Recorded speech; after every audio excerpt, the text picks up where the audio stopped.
बिस्मिल्लाहिर्रहमानिर्रहीम। अस्सलाम वालेकुम स्टूडेंट्स। आज हम अपना चैप्टर 15 का टॉपिक स्टार्ट करने जा रहे हैं 15.3 which is Faraday's law and induced EMF. पिछले लेक्चर में हमने मोशनल ईएमएफ के जरिए से ईएमएफ को इसकी इक्वेशन निकाली थी विच इज -VBL। आज हम फ्राडेज लॉ के मुताबिक जी इंड्यूस्ड ईएमएफ को स्टडी करने जा रहे हैं। तो इसके लिए हम क्या करते हैं, कंसीडर करते हैं वही हमारे पास टू मेटालिक रेल्स है जिसके ऊपर एक रोड जो है वो मूव करी। ठीक है, हम कहते हैं कि पोजीशन 1 पे हमारे पास पहले रोड पड़ी थी, अब हमने उसको मूव करवाया टुवर्ड्स द पोजीशन 2। ठीक है, अब क्या हुआ, रोड के अंदर क्या है, चेंज आया है, उसके इलेक्ट्रॉन्स भी मूव कर गए हैं, चार्जेस में मूव कर दिए हैं, जिसकी वजह से हमारे पास जो फ्लक्स है उसके अंदर भी चेंज आया है और करंट जो है वो इंड्यूस्ड होगा। ठीक है, और करंट जो है वो क्लोज सर्किट में क्या करेगा, मूव करेगा। ठीक है, तो हम कहते हैं कि अब ये जो हमारे पास कितने टाइम में हमारे पास ये जो है पोजीशन 1 से पोजीशन 2 में गया। ठीक है, डिस्प्लेसमेंट जो है वो हमारे पास क्या निकला है, तो हम कहते हैं टाइम t में हमारे पास जो डिस्प्लेसमेंट हुआ है वो क्या है, हुआ है x2 माइनस x1।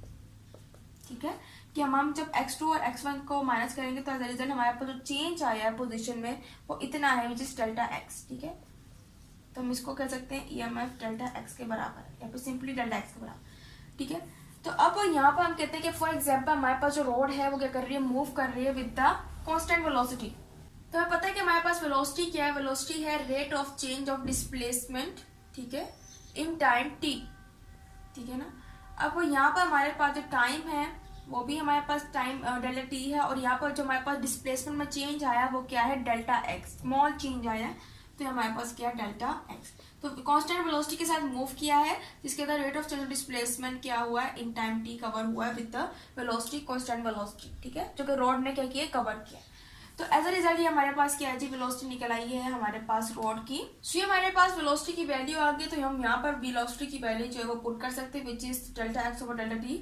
सो हमारे पास क्या निकल आएगा, EMF is equal to minus delta x over delta t into B into L. So delta x over delta t B L हमारे पास क्या आ गया, ईएमएफ आ गया। ठीक है, अब हम कहते हैं कि जैसा कि हमारे पास यहाँ पर एरिया जो है वो भी क्या हुआ, इंक्रीज हुआ है। पहले हमारे पास एरिया इतना था, अब क्या हो गया, एरिया जो है वो बढ़ के इंक्रीज हो गया, इतना हो गया। तो ये जो सारा हमारे पास इधर ये क्या है, चेंज हुआ है एरिया में। हम कह सकते हैं एरिया के अंदर क्या है, चेंज आया। तो हम कह सकते हैं जो लूप के अंदर एरिया जो है वो चेंज हुआ है वो हमारे पास क्या है, वो है डेल्टा x इंटू एल। ठीक है, क्योंकि हमारे पास जो लेंथ थी वो l थी और हमारे पास जो चेंज इन डिस्प्लेसमेंट वो क्या था, डेल्टा x। तो हम कह सकते हैं हमारे पास जो चेंज आया है एरिया में वो क्या है, डेल्टा x इंटू एल के बराबर है।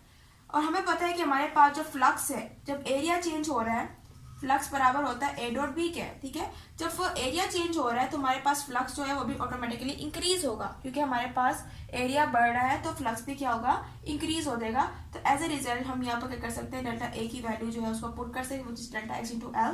तो हमारे पास जो डेल्टा फ्लक्स है फाई है वो हमारे पास निकल जाएगा delta x into L into B.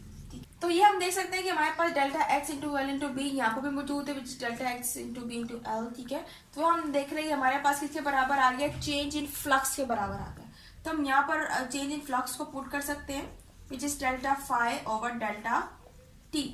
ठीक है, तो ये हमारे पास क्या निकल रहा है कि हमें पता चल रहा है कि एरिया में भी इंक्रीज आ रहा है, एरिया में इंक्रीज आ रहा है तो फ्लक्स में भी क्या हो रहा है, चेंज हो रहा है। ठीक है, और अब यहाँ पर माइनस का साइन आप लगा सकते हैं, यहाँ पे साथ साथ लगा सकते हैं, यहाँ पर एंड में लगा सकते हैं। तो अगर हम कहते हैं कि फॉर एग्जांपल अगर हमारे पास लूप जो है वो एक नहीं है, एन नंबर ऑफ लूप्स है। तो अगर हम कहते हैं कि फॉर एग्जांपल हमारे पास जो लूप्स हैं वो एक नहीं है, ठीक है, बल्कि हमारे पास एन नंबर ऑफ लूप्स है, अनलिमिटेड नंबर ऑफ लूप्स है। ठीक है, तो इधर हम क्या करेंगे, सिंपली यहाँ पर हम एन जो है उसको पुट कर सकते हैं minus N delta phi over delta T. ठीक है, तो ये हमारे पास क्या निकला है जी, ये हमारे पास फ्राडेज लॉ इंड्यूस्ड ईएमएफ निकला है कि हमारे पास करंट इंड्यूस्ड होगा। इसके अलावा हमारे पास जो चेंज आ रहा है एरिया के अंदर, इसके अलावा फ्लक्स के अंदर, उसकी वजह से भी हमारे पास क्या हो रहा है जी, ईएमएफ जो है वो इंड्यूस्ड होता है अकॉर्डिंग टू फ्राडेज लॉ। ठीक है, अब फ्राडेज लॉ क्या कहता है, उसने आपकी बुक में एक स्टेटमेंट भी दी हुई है। उसकी स्टेटमेंट ये कहती है कि अगर फॉर एग्जाम्पल कोई भी आपके पास लूप है या फिर अनलिमिटेड नंबर ऑफ लूप्स हैं, उसके अंदर से आपके पास करंट जो है वो इंड्यूस्ड हो रहा है, प्रोड्यूस्ड हो रहा है, तो वो क्या करेगा, हमेशा मैग्नेटिक फील्ड को अपोज करेगा। ठीक है, क्योंकि करंट जो है वो कहाँ से निकल रहा है, मैग्नेटिक फील्ड से ही निकल रहा है। ठीक है, तो मैग्नेटिक फील्ड क्या करेगा, हमेशा अपोज करेगा, और मैग्नेटिक फ्लक्स जो हमारे पास क्या हो रहा है, हमेशा चेंज होता रहता है, हमेशा एक जैसा नहीं रहता है। इसलिए हम कहते हैं कि मैग्नेटिक फील्ड ही करंट को प्रोड्यूस कर रही होती है, लेकिन जब करंट प्रोड्यूस हो जाता है तो करंट ही क्या कर रहा होता है, उसको अपोज कर रहा होता है, क्योंकि उसकी डायरेक्शन क्या हो जाती है, अपोजिट हो जाती है।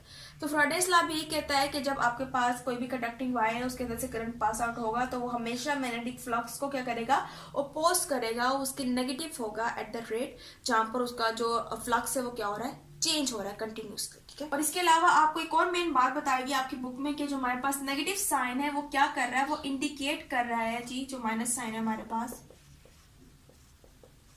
ठीक है, माइनस साइन बता रहा है कि आपके पास जो करंट है, जो करंट प्रोड्यूस्ड हुआ है ड्यू टू द चेंज, ठीक है, चेंज इन फ्लक्स, तो वो क्या है जी, हमेशा चेंज इन फ्लक्स को करेगा, अपोज करेगा। यानी कि फॉर एग्जाम्पल मेरे पास मैग्नेटिक फील्ड है और करंट जो है वो प्रोड्यूस हो गया है, ठीक है ना, due to the bar magnet, जो भी मेरे पास यहाँ पर मैग्नेटिक फील्ड का सोर्स था। अब करंट प्रोड्यूस हो देगा, लेकिन अब ये बाद में क्या करेगा, इसी को क्या करेगा, अपोज करेगा। ठीक है, डायरेक्शन जो है वो क्या हो जाएगी, अपोजिट हो जाएगी, तो ऐसा हमारे पास क्या करेगा, अपोजिशन को शो करेगा। सो ये था आज का हमारा लेक्चर। उम्मीद है आपको लेक्चर समझ आएगा। इंशाल्लाह लेक्चर में मजीद जो हमारे पास टॉपिक्स है उनको हम स्टडी करेंगे। सो तब तक के लिए अल्लाह हाफिज़।